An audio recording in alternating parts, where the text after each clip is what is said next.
लोकाश्रय मला खूप मिळाला, राजाश्रय नाही मिळाला. त्याची खंत वाटते तुम्हाला? नाही.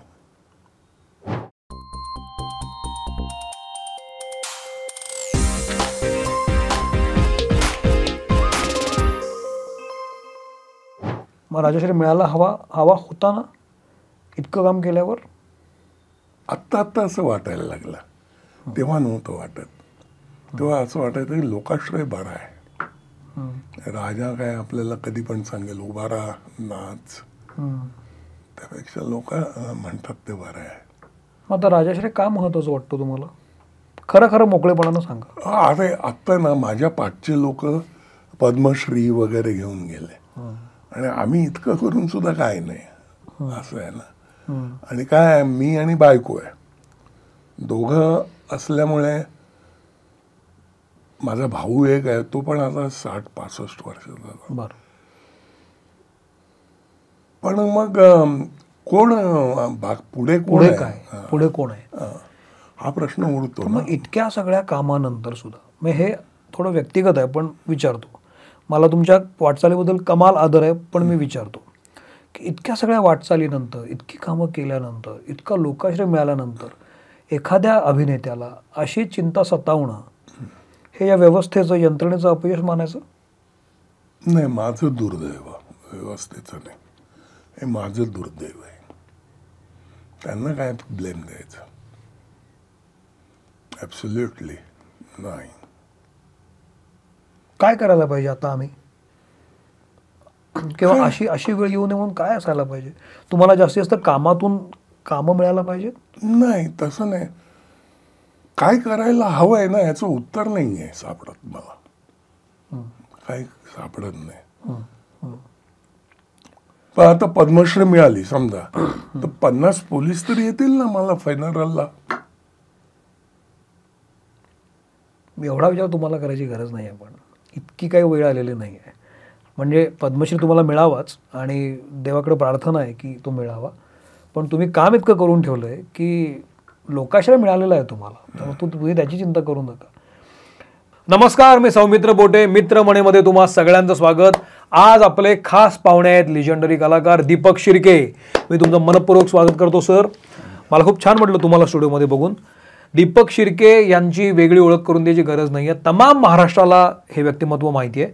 कारण अगदी 80तल्या दशकापासून 100 टूर सारख्या या मालिका नाटकांपासून जो प्रवास सुरू झाला आहे तो अगदी अलीकडे आता थांबायचा नाहीपर्यंत आलेला आहे. आणि शिवाजी साटम यांच्यापासून अमिताभ बच्चन यांच्यापर्यंत अशी सगळी वाटचाल चौफेर त्यांची आहे. तिरंगा, इश्क, अग्निपथ असे इतके सिनेमे आहेत. हम हे हिंदी सिनेमे झाले, शिवाय दे दणादण, धडाकेबाज, थरथराट, असे काय म्हणजे सिनेमांची नावच नावं आहेत. असं हे सगळं व्यक्तिमत्व आज आपल्यासोबत आहे. मला अतिशय आनंद झाला आहे, कारण दीपकजींना मी जवळपास 1.5 वर्ष फॉलो करतोय, त्यांनी यावं म्हणून, पण समभाऊ आज तो योग आला. सर, तुमचं मनपूर्वक स्वागत. मित्रमणेमध्ये तुम्ही आवर्जून वेळ दिला त्याबद्दल आम्ही एक छोटीशी भेट देऊन तुमचं स्वागत करतो. अर्क ऑइल्स तर्फे ही लाकडी घाण्यापासून बनलेली तेल आहेत, कोल्ड प्रेस पद्धतीची आहे, त्यात काही प्रिझर्वेटिव्ह नाही आहेत. तुम्हाला ही नक्की आवडतील. तर ही अर्क ऑइल्सची तेल.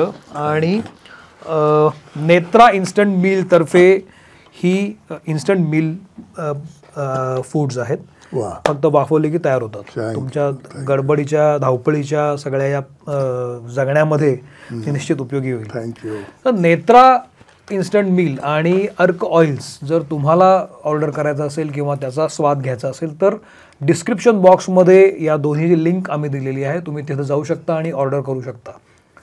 तर तुमचं स्वागत. सुरू करूया. थँक्यू. अलीकडच्या काळामध्ये तुम्ही आता थांबायचं नाही सारख्या सिनेमातून दिसला आणि पुन्हा एकदा माझ्या जुन्या आठवणी तयार झाला. हा चेहरा असा आहे ना की तुम्हाला पाहिलं की मला पार 100 पासनं सगळं आठवतं की ह्यांना पहिल्यांदा मी इथं पाहिलं होतं, मग मला ते ह्याच्यामध्ये धडाकेबाजमध्ये दिसले होते, मग मला ते अग्निपथमध्ये दिसले होते. सगळा तो प्रवास दिसतो. आणि मग जेव्हा मी आजमध्ये येतो ना दीपकजी, तेव्हा मला असं वाटतं हा माणूस कुठं आहे. दीपकजी कुठंच दिसतात, ते जे चर्चाही होत नसते ते फक्त सिनेमात दिसत असतात. सोशल मीडियावर तुम्ही नाही आहात, तुमचं काय चाललंय कळत नाही. आणि मग असं वाटतं की हा माणूस कुठं आहे, ज्यांना आपल्या पर्सनॅलिटीनं खूप वेगळं आपलं अस्तित्व निर्माण केलं. तर तुम्ही कुठे असता, तुम्ही का सोशल मीडियावर नसता, तुम्ही ह्या माध्यमांपासून लांब का आहात? तो खरं सांगायचं तर मला या माध्यमातलं अबकडं माहिती नाही. बर. त्यामुळे मी ह्या सोशल मीडियावर नसतो.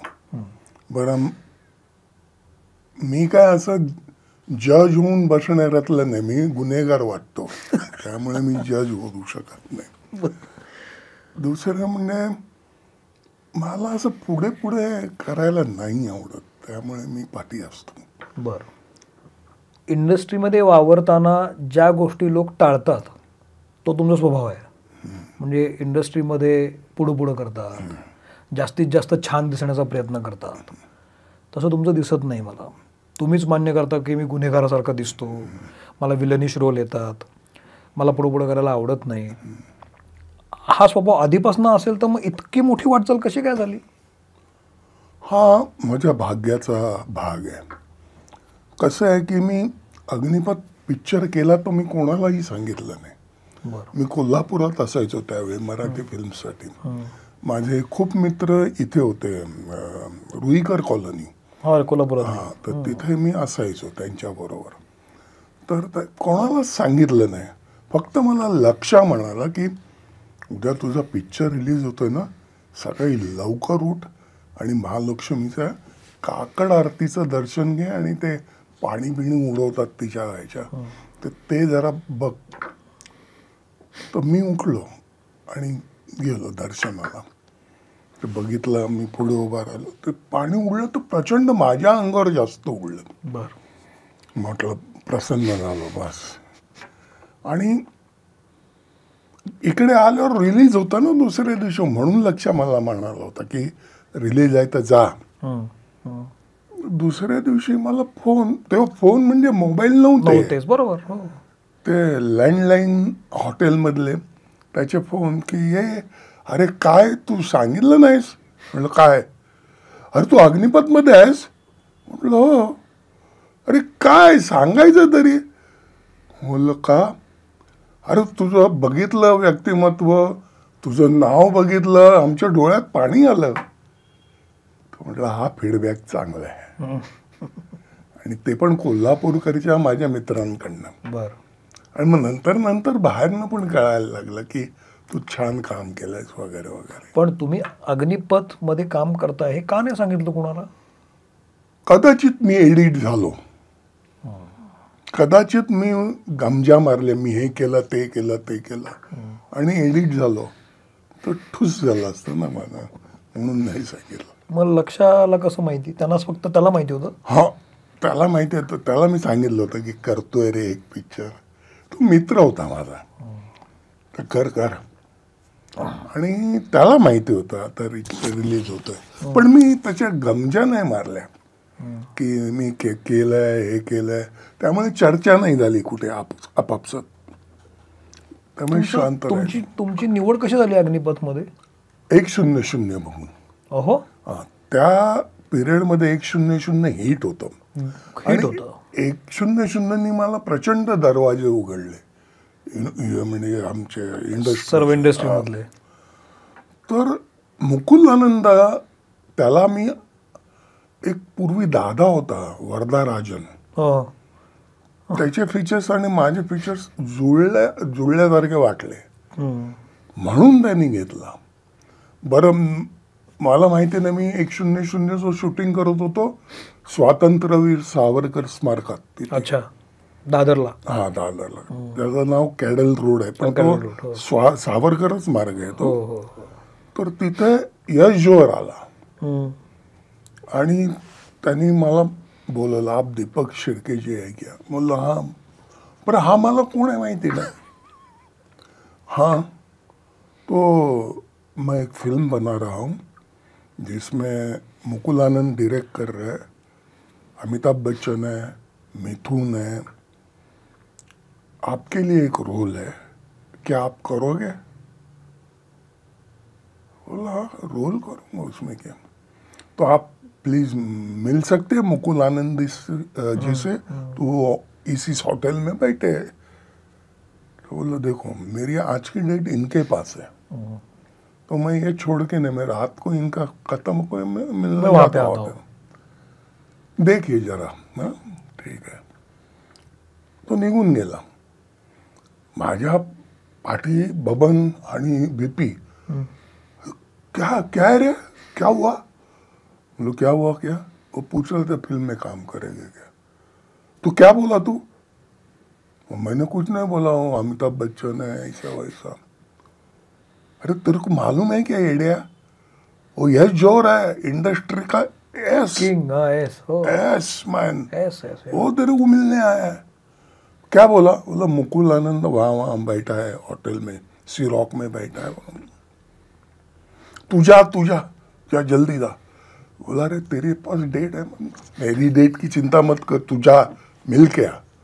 तर मी तिथनं टॅक्सीने तिकडे गेलो, त्याला भेटलो. म्हणजे टॅक्सीत बसलो ना तर मला असं सतत वाटत होतं की हा कोणतरी बेल्ट हॅड घातलेला आणि असा मिरवणारा कोणतरी असेल, आपण करायचं नाही. खरं सांगतो तुला, असं ठरवलं तुम्ही? हा करायचं नाही.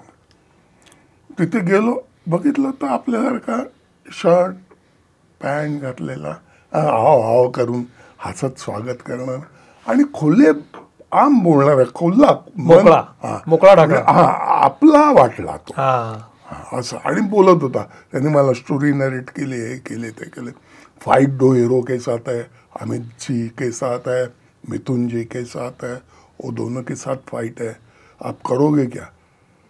बोलो मराठी फिल्म में मैंने फाइट की है, तो हिंदी की फाइट और कोई होगी तो मुझे मालूम नहीं.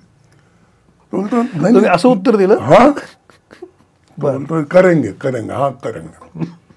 तिथेच बॉयज आपला हा होता, कोण तो कपडे शिवणारा आमचा माधव मोर्स, तो आला. त्यांनी माप बीप लगेच तिथेच त्या हॉटेलमध्ये.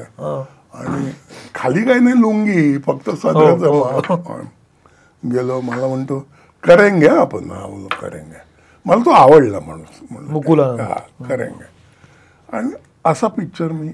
पण तुम्हाला तेव्हा बच्चन साहेब म्हणजे स्टारच होते तेव्हा. हो, पण बच्चन साहेबांबरोबर सिनेमा आहे, मिथुन चक्रवर्ती आहे म्हणल्यावर तुम्ही नॉर्मल होता? पोटात गुदगुल्या झाल्या होत्या? नाही, खरं सांगू मी कुठलाही परफॉर्मन्स पाहिला नव्हता. काय सांगताय? होय, अमिताभ बच्चनचा परफॉर्मन्स बघितला कुठलाही नव्हता. अरे मी माझे परफॉर्मन्स नाही बघितला, अमिताभचे कुठले बघू. मी बघितलाच नव्हतं. मला त्यामुळे प्राईडच नव्हतं, म्हणजे त्याला भीतीच नाही वाटली मला. बरं, पूर्वी जे आमच्या वेळचे काही नट होते, परशुराम सामंत वगैरे, ते स्टेजवर आले, त्यांचं कॅरेक्टर सुरू झालं की ते खाणार सगळ्यांना. बरोबर, असे दमदार होते. म्हणलं आपण पण तेच करायचं, चायला सोडायचं नाही. पण मला पटत तुम्ही बच्चनचा एकही सिनेमा बघितला नव्हता? नाही. त्यामुळे मला काय घाबरणं वगैरे हे आलं नाही. मला माहिती आहे आता माझा सीन आहे ना, मी हे करणार, मी माझ्या पद्धतीने करणार, मी खाणार. तो काय त्याचा सीन नाही, माझा सीन आहे. आणि मग जेव्हा सीन सुरू झाला बच्चन साहेबांवर पहिला, अर्थात ते ऑरा असणारच आहे स्टारचा सो कॉल्ड, कारण आपण मराठी आहे, ते बॉलिवूड आहेत. पहिली माझी ओळख सांगतो. महबूब नाही, गोरेगावचा तो कुठला स्टुडिओ, तिथे शूटिंग चालू होतं. असे सगळे असे फोन लागलेत वगैरे. आणि मी मुकुलनी मला बोलवलं होतं. अग्निपथचं शूट होतं? हा, अग्निपथचं. हा, आणि एवढाच फक्त डोळ्यावर प्रकाश होता अमिताभच्या, एवढाच. बरं. हां, त्यांच्या एवढाच डोळ्यावर प्रकाश होता. आणि हा कॅमेरा, मुकुल तिथे, त्याच्या पाठी मी, बाकी काळोख होता सगळा. आणि ते लुक त्यांनी फिक्स केला आणि बोलायला लागले. तर 2 मिनटं माझ्याकडे बघितलं, असं केलं. मुकुल, त्यांनी विचारलं कोण आहे तो पाठी उभा. मुकुल, अरे हाँ आओ, ये दीपक शिर्के, अमिताभ, इनको क्या पहचानने का मुल्ला है, ये कर रहे अन्ना. हो, अरे नाईस टू सी यू वगैरे. ही माझी पहिली ओळख. त्या काळोखातनं त्यांनी मला नोटीस केलं. व्यक्तिमत्वच तसं होतं. मगाशी बोलतो अमिताभ बच्चन आणि त्यांचे सिनेमे यावर आपण नंतर येऊ. पण अग्निपथ करण्यापूर्वी तुम्ही खूप सारे मराठी सिनेमे केले हो, होते. हो. 100मुळे तुमची छाप पण सुटली होती. तुम्ही आता बोललात की 100मुळे खूप सारे दरवाजे उघडले. मला असं वाटतं की ग्लॅमर काय असतं ना, हे त्या सिरियलनं तेव्हा दाखवून दिलं होतं की काय ग्लॅमर असतं. आणि आत्ता तुम्ही बोलता रेफरन्स दिले की लक्षा तुमचा मित्र होता आणि टुरटूरची वर्णी मला वाटतं त्यांनीच लावली होती की पुरुदादा बेर्डेकडं लक्ष्मीकांत बेर्डे तुम्हाला घेऊन गेले. Absolute. तुमचं आणि लक्ष्मीकांतचं असोसिएशन काय कसं होतं? आम्ही दोघेही मुंबई मराठी साहित्य संघात असायचो. होय. तो पेड असायचा लक्षा, त्याला पगार होता. आम्ही आपले उन्हाळ तिथे फिरायचो. So called struggler. शबनम बिबनम बॅग नाही वापरली, पण फिरायचो. येते साहित्य संघाची वीट आणि वीट माहिती आहे आम्हाला. त्यामुळे आम्ही तिथे मोठी माणसं असायची. तात्या आमोणकर, शिवा चकलीकर असे लोक, शिमो घाईसाच. आता तात्या आमोणकर विजय केंकरेचे आजोबा, त्यामुळे त्यांच्याबरोबर बसायला मिळायचं, टेकायला मिळायचं. मग नाटकाच्या चर्चा ऐकायला मिळायच्या. बरोबर. नाटक हे मूळ स्थान, म्हणजे नाटकात काम करायचं हे ठरलेलं. पक्क. तर मग मोठे मोठे नट यायचे, सतीश दुगाशी यायचे, अरुण सरनाईक यायचे. आम्ही हपकायचो त्यांना. प्रश्नच नाही. जयश्री गडकरचं सौंदर्य पाहून बायका तर सोडा, पुरुष तर सोडा, बायका वळून घायाळ झालेले होते. असं सौंदर्य होतं. आणि ते सगळे कॅन्टीनवर आले ना का आम्हाला जवळून बघायला मिळायचं. आणि ते कॅन्टीन आमच्या मित्राचं, म्हणजे बंडूशेठ नावलकर.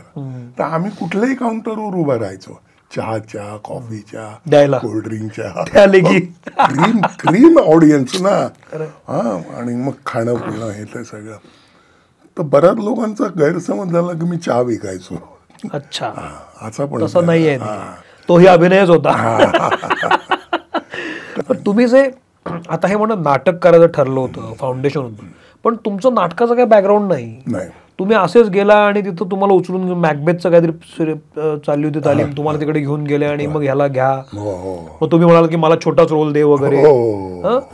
मग काही तुम्हाला नाटकाची बॅकग्राऊंड नाही, एकदम नाटक फाउंडेशन ठरलं. हा मोठा प्रवास आहे, म्हणजे अप्रोचचा भाग आहे की काही संबंध या मुलाचा आणि आता नाटक करायचं हा मुलगा ठरवतो. हा प्रवास कसा होता? माझ्या शाळेच्या पाठी रंगभवन होतं. माझी शाळा एल्फिन्स्टन टेक्निकल हायस्कूल, त्या पाठी रंगभवन होतं. त्या भवनमध्ये तालमी चालायच्या. तर आम्ही शॉर्ट रिसेस, बिग रिसेस अशामध्ये तिथे जायचो आणि ते बघायचं. अडीच घोडे तीन घरात वगैरे अशी नाटकं. उदय कला केंद्राचं पाचोळा जळत नाहीये, मी सुनील कारवालो, श्रीमंतपतीची राणी वगैरे अशी बघितलं. तर ते इम्पॅक्ट करून गेले माझ्या मनावर. हो, मनावर इम्पॅक्ट करून गेले. बोले हे आहे. मग आम्ही नाटकात काम, बरं नाटकाचं प काय माहिती नाही, कसं उभं राहायचं तेही माहिती नाही. ते मॅकबेथमध्ये मी एक एंट्री केली, ती मला मेकअपमन असा रंगवायचा की बाहेर आलं मला कोणीच ओळखायचं नाही. मारेकऱ्याचा रोल होता. थोडीशी एंट्री होती बस. पण तिथनं डेअरिंग वाढत गेली हळूहळू. पण या वेळेला तुमचं शरीर यष्टी, तुमचं दिसणं हे एकीकडं इंडस्ट्रीला साजेसं नव्हतं. सो कॉल्ड हिरोइझमला जे आजूबाजूला तुमच्या असेच लोक होते की जे हिरो होत होते, हिरो व्हायला लागले होते. तुम्हाला असं वाटलं की असं असून सुद्धा रुपडं आपण ह्याच्यात करिअर करायला पाहिजे, असं वाटलं तुम्हाला? सिनेमात, नाटक असू दे, नाटकात वाटलं होतं. बरं. सिनेमाचं मी केलं सिनेमात काम, आणि परत ते डबिंग करायला गेलो ना, म्हटलं केवढं अवघड आहे. परत तसंच बोलायचं, परत तेच भाव, परत तोच टोन. लय अवघड आहे, आपलं काम नाही. पण मग ना काही कालांतराने मी डबिंगच करायला लागलो. अच्छा. हा, सिनेमाचं काही नव्हतं, डबिंग करायला लागलो. मग नस सापडली मला. ते डबिंग करून करून पैसे कमवायला. मग ते डबिंग करून करून मग या नाटकाच्या केसमध्ये तुम्ही ठरवलं की आपण नाटक करूया. नाटक फाउंडेशन होतं. लक्ष्मीकांत बेर्डे कसे तुमच्या आयुष्यात आले आणि तुमची त्यांची कशी गोळी जमली? सांगितलं ना, साहित्य संघात तो हो, होता, हो. मी पण असायचो. होय. तर तो नाटक करायचा आणि एकदा त्याला काहीतरी उंच धिप्पाड माणूस हवा पाहिजे होता. होता. त्यांनी पुरुषोत्तमला सांगितलं, एक आहे माझ्याकडे, बघ तो करेल. तेव्हा तुमची मैत्री होतीच. मैत्री होतीच. मग मी टूरसाठी गेलो. तर मी इतका बावरा आणि म्हणजे काही न येणार, जसे तुम्ही दिसता त्याच्या उलट होतो.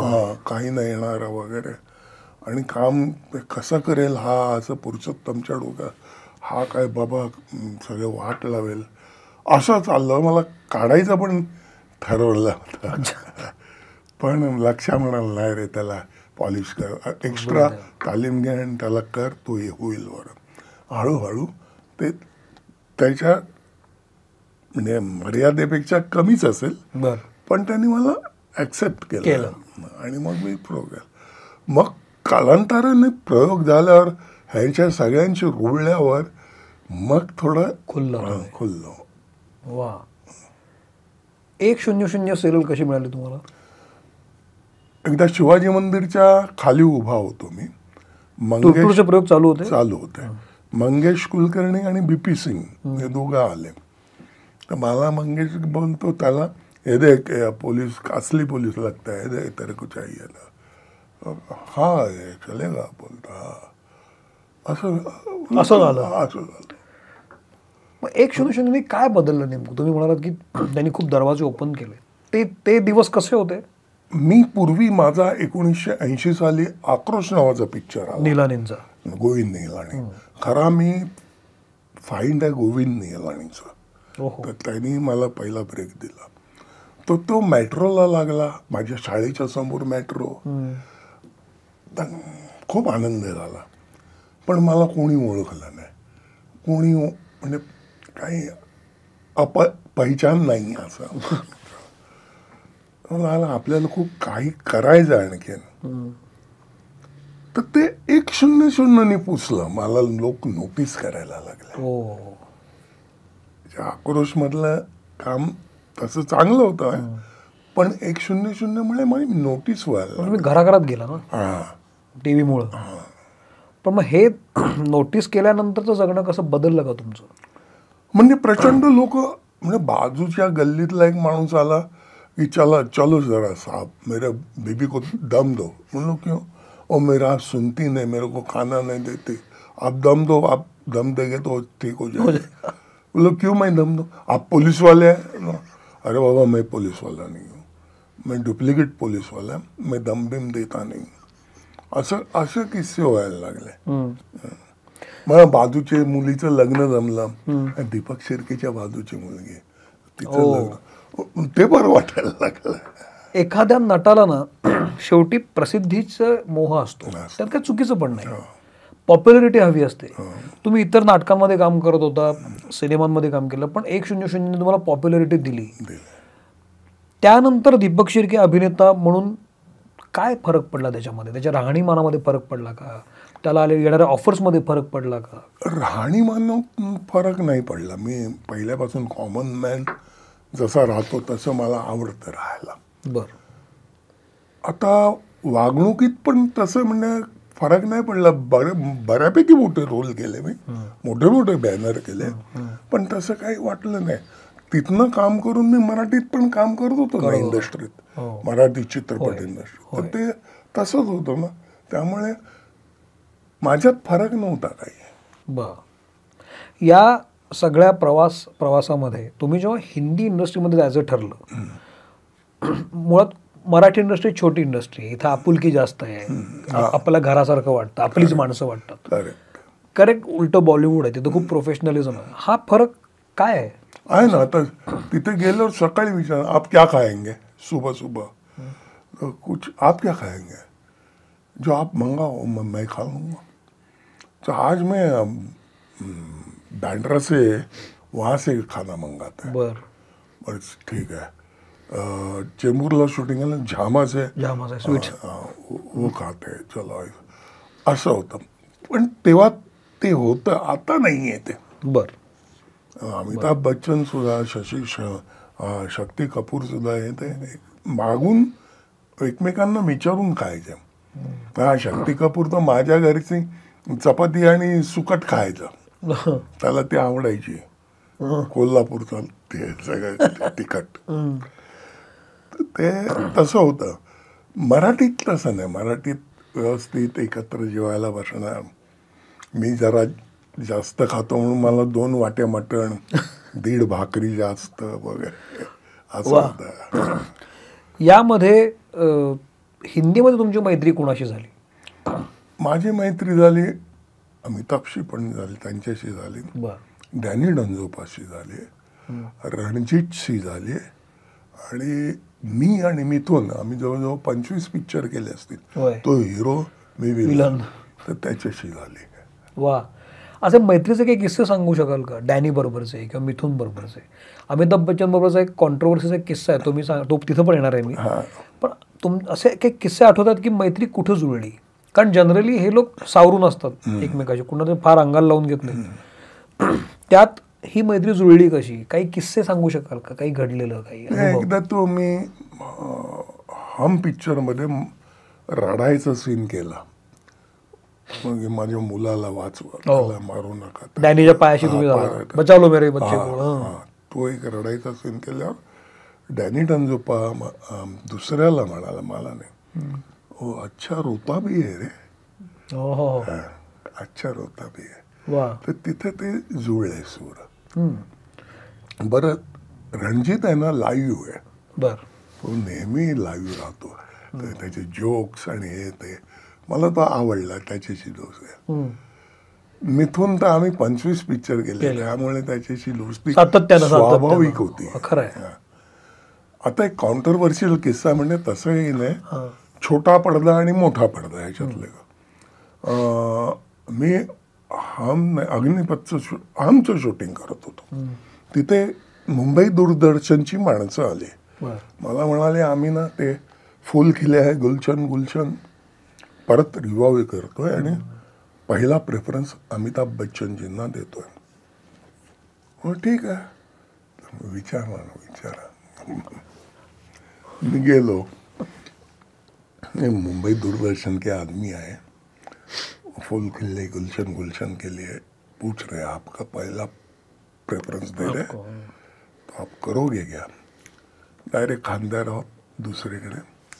देखो भैया, मैं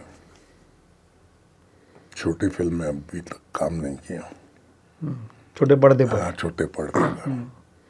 और तबस्सुम है, बहुत काउंटरवर्शियल क्वेश्चन करती है, और मैं नहीं करूँगा.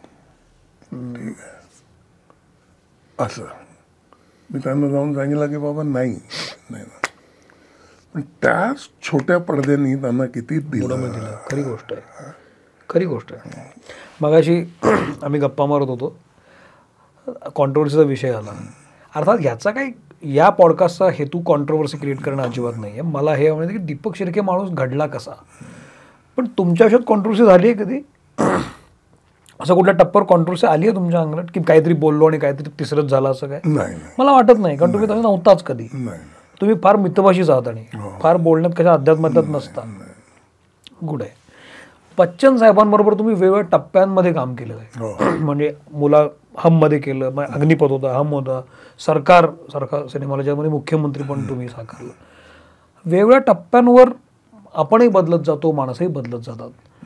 हा काय होता? असं काही बदल होता? आता एका चित्रपटात ते मला असे तलवारीने मारतात, थप्पा असं वार करतात, आणि त्या वारात शिव्या पण दिल्या ना.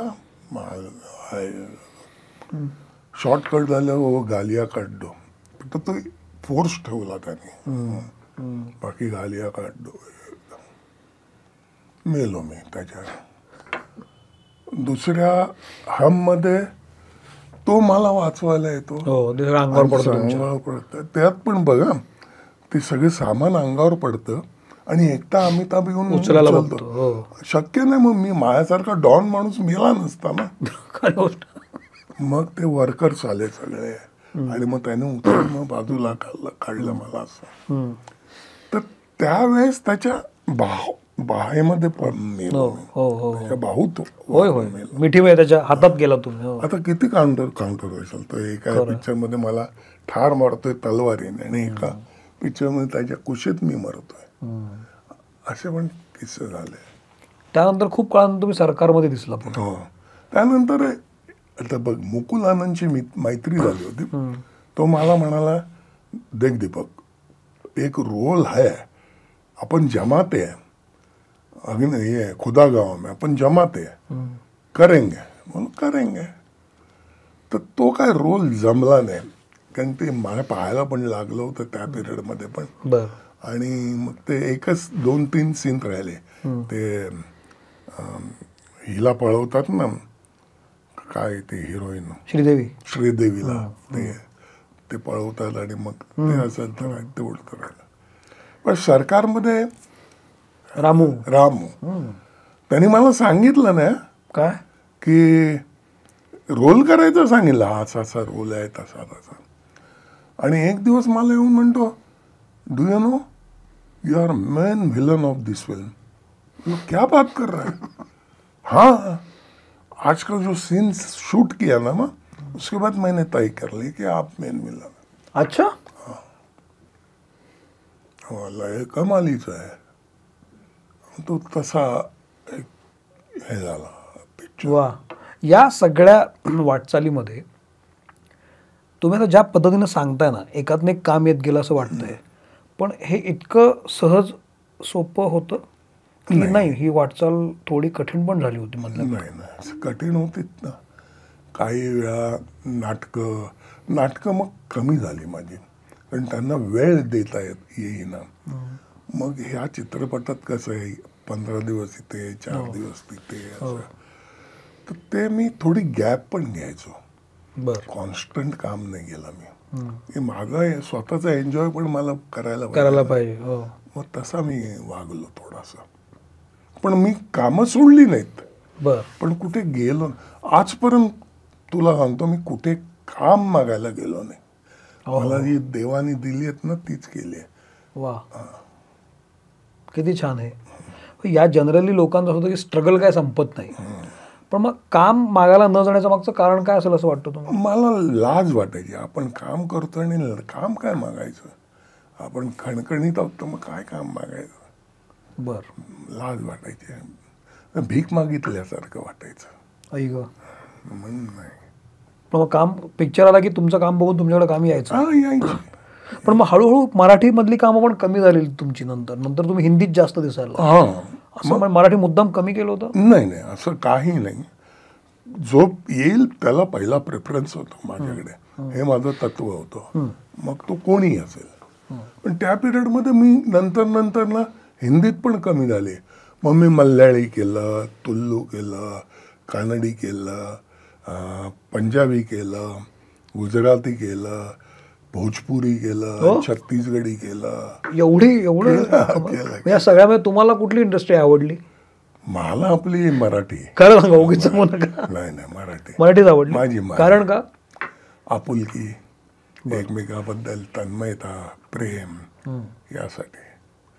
हिंदीला कसं होतं, आत्ता आपण संध्याकाळी पॅकअप झालंय, बरं दुसऱ्या दिवशी भेटलं तरी हाय कैसं, तब्येत ठीक आहे ना, काल आपण भेटलो त्या आयला. तसं मराठीत नाही. तुम्ही जेव्हा एखाद्या इंडस्ट्रीमध्ये जाता ना दीपकजी, तेव्हा तुम्हाला तिथले काही नियम समजून घ्यायला लागतात. गावाचं पण असं असतं. कोल्हापूरमधले वेगळे नियम असतात. तुम्ही मुंबईत जाता तेव्हा त्या वेगाशी जुळवून घ्यायला लागतं तुम्हाला, तर तुम्ही मागे पडता. अभिनय आणि ही इंडस्ट्री अशी गोष्ट आहे की तुम्ही जुळवून घेतल्यानं तुम्ही मागे पडाल. आणि मागं पडण्याची इन्सिक्युरिटी प्रत्येकाला आहे आज सुद्धा. म्हणून जो तो छाती फुटेपर्यंत पळतोय. पण तुमच्यामध्ये मला तसं दिसत नाही. तुम्ही थांबला, आला काम मी केलं. पण या सगळ्यामध्ये जेव्हा तुम्ही हिंदीत गेला, त्या हिंदीत गेल्यानंतर आपल्यामध्ये काही बदल करून घ्यायला लागतात. त्या इंडस्ट्रीचे काही नियम असतात की तुम्ही कसं राहिलं पाहिजे, कसं बोललं पाहिजे. असे काही बदल तुमच्या व्यक्तिमत्वात झाले का त्या व्यवसायामुळे? नाही. तुम्ही असे आहे तसं माझा तोटा झाला नाही कधी? नाही. लोकांना ते पण आवडायला लागलं ना. अच्छा. काही मग कुठे काउंटरवरशी नाही, काही नाही. कुठे बघ नाही. मी आहे, मी हे केलं, मी ते केलं, तुम्हाला काय स्टेजवर आम्ही असं केलं तसं केलं, काय नाही. अरे आम्ही प्रचंड केलंय, पण सांगण्यासारखं म्हणजे तुला म्हणतो, पूर्वी नाटकाला जायचो ना तेव्हा अशा रुरल ठिकाणी गेलोय की तिथे काही स्टेज नाही, काय नाही, काय नाही. होय. पिंपांवर बांबू, बांबूंवर पत्रे, पत्र्यांवर जाजम आणि त्याच्यावर सेट. माझ्यासारखा माणूस इकडनं एंट्री केली ना, तो समोरचं असं असं हलायचं. तर आम्ही स्प्रिंग रोल म्हणायचो त्याला. असे परफॉर्मन्स केले. म्हणजे पेट्रोमॅक्सच्या दिव्यात पण परफॉर्मन्स केला. नाटकाचा तो तेव्हाचा भाग होता आणि तो काळही तेव्हा वेगळा होता. मला तुमच्या या हिंदीमधल्या वाटचालीबद्दल कुतूहल वाटतं, कारण एकीकडे आपल्याकडे असा आरोपही होतो म्हणा, म्हणजे जे प्रेक्षक वर्ग आहे ते म्हणतात की तुम्ही मराठी कलाकारांना कायम नोकराची भूमिका करू नये, त्यांनी वेगळ्या भूमिका पण कराव्या, अशी ओरड कायम होत आलेली आहे. तुमच्याकडे मी जेव्हा पाहतो तर तुम्ही तशा भूमिका केल्या नाही आहेत, मी दिसतच नाही, आणि त्यामुळे तुमच्याकडे खूप वेगवेगळ्या भूमिका पण आल्या. यामध्ये तुम्हाला कुठल्या आवडलेल्या भूमिका आहेत, किंवा तुम्हाला चॅलेंजिंग कुठल्या भूमिका होते की हे मला चॅलेंजिंग आहे बॉस, हे जरा मला अवघड वाटतं कसं करायचं, असं काही? नाही, तसं काही वाटलं नाही कुठल्याही भूमिकेबद्दल. बरं. पण मी आनंद घेतला, तो एक फिल्म होती, रुपेश कुमारची एक फिल्म होती, त्यांनी डिरेक्ट केलेली आणि त्यांनीच प्रोड्यूस केलेली, मेरी आन नावाचं. मेरी आन. तो पिक्चर कुठे गेला, काय गेला माहिती नाही लोकांना, पण त्यात मी आनंद घेत काम करत होतो. आणि तो निगेटिव्ह दिसणारा माणूस लास्टला पॉझिटिव्ह होतो, असा तो प्रवास होता त्या फिल्मचा. पण रुपेश कुमार हा रेपिस्ट, त्याच्या सगळ्या पिक्चरमध्ये तो रेप करायचा, राजेश खन्ना बरोबर काम करायचा तो.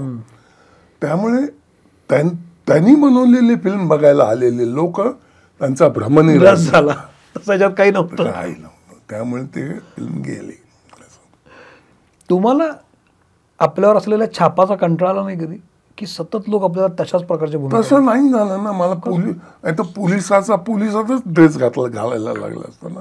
होय. म्हणजे इफ्तिकार सारखं. होय होय. नंतर तेच झालं असतं, पण तसं नाही झालं. सिनेमामध्ये निगेटिव्ह रोल, जो सतत विलनिश रोल यायचे, सतत मारामारीचे रोल यायचे, हा करायचो. अरे ते पोटारती ना आम्ही करायचो नाटक. पण घरच्यांना नाही सांगायचो आम्ही या पिक्चर मध्ये वाट नाही का. अरे काय घाण काम केलेलं आहे ते काय दाखवायचं घरच्यांना. या सगळ्यामध्ये तुमच्या घरच्यांची काय रिॲक्शन असायची, तो विषय राहिला आपला? तर काय नाही, घरच्यांना त्यांना एवढं वाटायचं की आता ह्याला ओळखतात ना लोक, तो आनंद, बाकी काय नाही. आणि मग त्यानंतर कालांतरानं लग्न झाल्यानंतर आता बघ ना, माझ्या लग्नात म्हणजे माझी बायको सुस्वरूप, शिक्षित वगैरे सगळं आहे. आजही आम्ही एकत्र दोघं व्यवस्थित नांदतो. हा पण एक प्राक्तनाचाच भाग आहे. मी म्हणलं, जशी पिक्चरमध्ये कामं मिळत गेली ना, तशीच माझी बायको पण मला चालत आली. मी दापोलीचा, माझी आई आजोळ दापोलीचं, आणि ही तिथे प्राध्यापिका म्हणून होती. तर आमचं म्हणजे माझ्या लेनच्या समोरचे 2 बंगले सोडून तिचं घर होतं. तर मग आमचं जुळलं. 2000 साली आम्ही लग्न केलं आणि मग म्हणजे प्रपोज मॅरेज. वा, तेही जुळून आलं. तेही जुळून आलं. मगापासून आपण गप्पा मारतो, तुमच्या बोलण्यात 2दा-3दा प्राक्तनाचा विषय आला. काय प्राक्तनावर काय एवढा विश्वास आहे? कर्माचा सिद्धांत किंवा असं काय मानतात? मी आस्तिक आहे. मी देवाचं करतो, मला आवडतंय. मी अथर्व शीर्ष म्हणतो, शिवकवच म्हणतो, मारुती स्तोत्र म्हणतो. हे सगळं मला मुखोद्गत आहे, त्याला काय हे नाही. तर मला ते आवडतं. आणि याचं बाळकडू मला लहानपणापासून मला मिळालं, त्यामुळे ते जमतं. या सगळ्या प्रवासामध्ये आता जवळ 40पेक्षा जास्त वर्ष झाली, 80 पासून जर तुम्ही काम करताय, काळ कसा बदलत गेला आणि काळाबरोबर तुम्ही कसे अपडेट होत गेलात? कसं आहे की पूर्वीच्या काळात आमचे पूर्वज कोण होते, जे गावागावात जाऊन एस टीनं प्रवास करून, देवळात राहून, मग त्या गावात परफॉर्मन्स करून, जे काय मिळेल ते खाऊन दुसऱ्या दिवशीची एस टी पकडायची, जी बिदागी घेऊन, आणि मग दुसऱ्या गावाला जायचं. ते आमचे खरे पूर्वज. त्यांनी ही कला टिकवली. त्यामुळे आज महाराष्ट्रात नाट्य स्वरूप आहे, चळवळ आहे. आता खूप थिएटर्स झाले, हे झाले, ते झाले, लोकसंख्या वाढली, पण नाटकप्रेमी किती राहिलेत, किती गेलेत हे मला माहिती नाही. पूर्वी साहित्य संघात आम्ही क्रीम ऑडियन्स यायचा म्हणून उभं राहायचो. आता काय मला तसं दिसत नाही. पण आता नाटकाला आहे, प्रेक्षक आहे आणि गर्दी करतोय. कोविड नंतर असं वाटलं होतं की नाटकाला प्रेक्षक येणार नाही की काय, कारण सगळे ओटीटीकडे वळाले होते. पण तसं झालेलं दिसत नाही. पुन्हा लाईव्ह जी कला, पूर्वी पण तसंच चक्र होतं नाटकाचं. रविवारी शो असेल तर तो थोडा फ्लॉप व्हायचा, कारण पिक्चर असायचं टीव्हीवर, म्हणून ते बुकिंग कमी व्हायचं. मग ते प्रोड्युसर चिंतेत असायचे. मग ते हे चक्रच आहे रे, असं फिरत राहतं ते. Over the period of time Marathi सिनेमाबद्दल तुम्हाला काय वाटतं? तुम्ही आता बोलता बोलता बोललात की मला मराठी इंडस्ट्री आपली वाटते, कारण ती आपुलकी आहे, ती प्रेम आहे. पण मराठीमध्ये अगदी पर्टिक्युलरली बोलायचं तर 1981 ते 90 खूप चांगले वेगळे सिनेमे आले, जे लक्ष्मीकांत बेर्डे, अशोक सराफ, तुम्ही सगळी मंडळी महेश कोठारे, सचिन बेळगावकर सगळे एकत्र आला आणि खूप चांगले सिनेमे दिले. पण 90चं दशक पुन्हा खराब गेलं. माहेरची साडीनंतर एकही फार बरा सिनेमा आला नाही. पुन्हा सिनेमा बदलला आपला. श्वास नंतर वेगवेगळे सिनेमा आले, बिनधास्त पण सिनेमा आला त्याच्या आधी. तो प्रवाही आहे. आताच्या काळात थांबायचं नाही मध्ये तुम्ही आहात म्हणून विचारतोय की मराठी सिनेमाला प्रेक्षक येणं न येणं, त्यामध्ये विषय वेगळ्या प्रकारचे येणं, ह्याची गरज तुम्हाला वाटतं? तुम्ही मराठी सिनेमा पाहत असता का? तुम्ही पाहता का इंडस्ट्रीमध्ये काय चाललंय, कशा प्रकारचे लोक येऊन काम करतात? तुम्ही पाहत असता हे सगळं? ऑब्झर्वेशन असतं का? मी नाही. पण मला माहिती आहे मी काय करायचंय ते. हो बर. म्हणजे मी या प्रवाहात आहे. बर. मला येतं हातपाय हलवतात, म्हणजे पोहताना जसं होतं ना तसं करू शकतो मी. पण काही लोक सुज्ञ आहेत, प्रगल्भ आहेत, ते आता मला सांग, शिवराजबद्दल कोणाला काय माहिती होतं? अगदी. पण त्यांनी पहिलाच चित्रपट इतका ताकदीचा दिला ना, लोकांना खूप आवडला. म्हणजे मला खूप फोन आले त्याच्याबद्दल. तर ते कसं असतं, ते मला कुठे माहिती होतं हा एवढा आहे. खरी गोष्ट आहे. पण तो झाला. तर because of Zee Talkies producer आहेत ते वगैरे, त्यांनी पण झाला असेल तो प्रॉब्लेम. ते घराघरात न माणसं, चित्रपटही चांगलाच झाला होता. हा, असं आहे ना ते. पण मग तुम्ही यामध्ये तुम्हाला आलेली सगळी कामं घेत गेला की तुम्ही चुजी पण असायचा कधी कधी? नाही, घेत गेलो. तुम्ही जेव्हा अगदी कामाच्या प्रचंड व्यस्ततेत होता तेव्हा सुद्धा मी सगळी कामं घेत होता? मला काम करायचंच होतं, म्हणून तर नावावर इतके पिक्चर झाले ना. वा. या सगळ्या वाटचालीमध्ये तुमचा जो भिडस्त स्वभाव आहे ना, की आपण काम मागायला जायचं नाही किंवा आपण पुढं नाही करायचं, हे काय बाळकडू तुम्हाला असंच संस्कार असेच होते की पुढं करू नकोस, की तुमच्यामध्ये डेव्हलप झालं हळूहळू की आपण असं नाही करायला पाहिजे? नाही, काय झालं, माझ्या वयाच्या 13व्या वर्षी माझे वडील वारले. होय. त्यामुळे मॅच्युरिटी खूप लवकर आली. तुम्ही मोठे सगळं? मी मोठा सगळं. खूप लवकर मॅच्युरिटी आली. मी 19 वर्षांचा असताना माझे मित्र 45, 50 असे होते, त्यांच्याबरोबर राहायचो. तर ती मॅच्युरिटी आलीच ना माझ्याकडे. त्यांचे सगळे गुण, अवगुण त्यांच्याकडे नव्हतेच, सगळे गुणी होते. त्यामुळे ते आलं माझ्याकडे तसं. पण त्या वयाच्या त्या टप्प्यावर 13व्या वर्षी वडील गेल्यानंतर जो काळ होता तो खडतर असेलच, कारण सगळं अंगावर होतं. खडतर, त्याची आठवण सुद्धा नको. हो, इतकं खडतर. बापरे. मग उलट अशा वेळेला जेव्हा मोठा भाऊ असतो ना घरातला, तो आक्रमक होतो जास्त.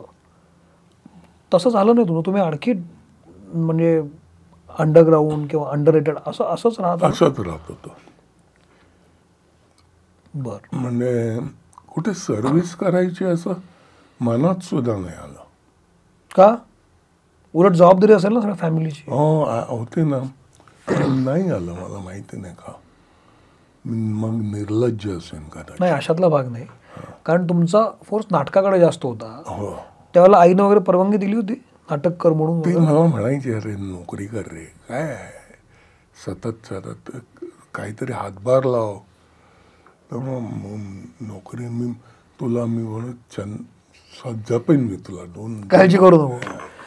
प्रत्येक अभिनेत्याचं एक स्वप्न असतं. कारण अभिनय ही अशी गोष्ट आहे ना जर की वयाच्या कुठल्याही टप्प्यावर तुम्ही करू शकता. बच्चन साहेब याचं उत्तम उदाहरण आहे, डॅनी साहेब उत्तम उदाहरण आहेत. आजही लोक काम करत आहेत. मिथुन साहेब, तुमचे सगळे मित्र आत्ता काम करतात. तुम्हाला इतकं काम केल्यानंतर असं काय वाटतं की मला आता अशी एक भूमिका करून बघायची आहे, असं काही असं वाटतं काम मिळावं? एक चित्रपट होता नमक हराम. होय. तो आपल्या मराठी नाटकावर आधारित होता, बेईमान. त्यात सतीश दुभाषी आणि प्रभाकर पणशीकर या जोडीने काम केलं होतं. त्यात सतीश दुभाषींचा परफॉर्मन्स नुसता चाबूक होता. बर. तेच ऋषिका मुखर्जींनी पाहिलं आणि नमक हराम पिक्चरवर तोच थॉट आहे, तेच लिखाण आहे. पण जे मराठीतल्या लोकांनी केलं होतं ना सतीश दुभाषीने, ते इथे काय मला जाणवलं नाही. मग आता तुम्हाला कशा प्रकारचा रोल करायचा आहे? त्यातलं तसंच करायचंय मला. करायचं आहे, पण सिनेमात की नाटकात? दोन्हीकडे. पण हा तुमचा ड्रीम रोल असं म्हणायला हरकत नाही. हो. वा. मला तुमच्याशी बोलून फार मजा येते आणि तुमच्या या वाटचालीबद्दल सुद्धा मला आनंदच होतोय. एक शेवटच्या टप्प्याकडे आपण वळूया, मग आपण थांबूया. ड्रीम प्रोजेक्टबद्दल तुम्ही सांगितलं, तुमच्या मित्रमंडळींबद्दल सांगितलं.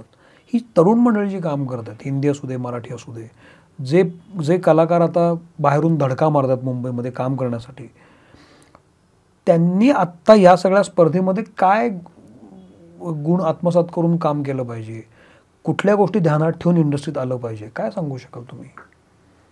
विजय केंकरे हा माझा मित्र. बरं. तसे विजय केंकरे, धनंजय गोरे, संजय मोने, हे सगळे माझे मित्र. तो विजय केंकरे एकदा मला म्हणाला, बाप्पा आता एथिक्सच राहिलं नाही. मी काल एकाला घेण्यासाठी, नॅरेट करण्यासाठी नको, त्याला रोल काढण्यासाठी नॅरेट केलं, त्यांनी ती गोष्ट दुसऱ्याला सांगून ते पूर्णपणे केलं. हे अत्यंत चुकीचं आहे. पण तसं करायलाच नको कोणी, करू नये. काय गरज नाही.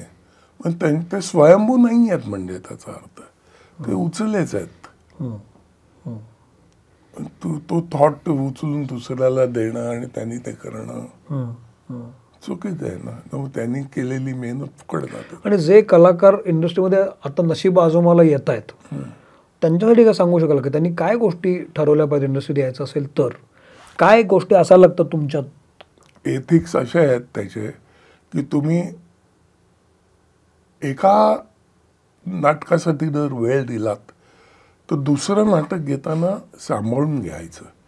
तुझं हे नाटक चाललंय, परत दुसरं घेऊन मग ते त्रांगणं होतं. मग प्रोड्युसर अहवाल दिलं होतं. त्यापेक्षा मग एक चाललंय ते चालू द्या ना, किंवा मग दुसरं आहे ते थांबवा, ते पहिलं थांबवा, दुसरं घ्या. किंवा त्याला जास्त वेळ झालाय, जरा आणखीन घासायला नको, तर ते इकडे करा आणि मग थोडे प्रयोग तिथे करा. सातत्य ठेवा, पण धरसोड वृत्ती नको. आणि पेशन्स तर पाहिजेत ना, या सगळ्या गोष्टीला पेशन्स पाहिजे. वा वा. आता अगदी शेवटचा प्रश्न. तुमचे जे मित्रमंडळी सगळे आहेत, अमिताभ बच्चन, मिथुन चक्रवर्ती, डॅनी, मराठीतलंही खूप सारे, विजय केंकरेंचं नाव तुम्ही घेतलं, पण विशेषतः हिंदीमधले लोक अजूनही कॉन्टॅक्टमध्ये असतात तुमच्या? तुम्ही बातचीत करता की ते प्रोफेशनली असतात? प्रोफेशनली. तुम्ही तर का फार मनावर विचार करून घेतला? पण भेटले तर मात्र जीवाभावाच्या भेटतात. येत्या काळात काय आणखी काम करताय, काय कुठलं काही सिनेमा आता मी एक मराठी पिक्चर गेला जळगावला. बरं तिथे 18-20 दिवस होतो. बरं, छान वाटलं मला तिथे. वेगळं काम चालू आहे. म्हणजे तुम्ही येत्या काळात पण दिसाल हो पडद्यावर. वा, मला तुमच्याशी बोलून खूप मस्त वाटलं बाप्पा.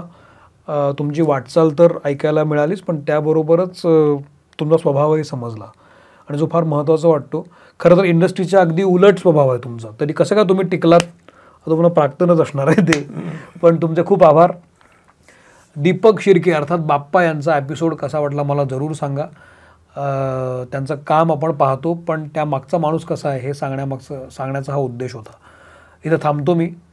चांगली माणसं जोडली जाणं महत्त्वाचं असतं. आज बाप्पा अर्थात दीपक शिर्के आपल्याशी जोडले गेले आहेत. मनपूर्वक धन्यवाद. भले ते घडो. थांबतो. थँक्यू. Thank you very much.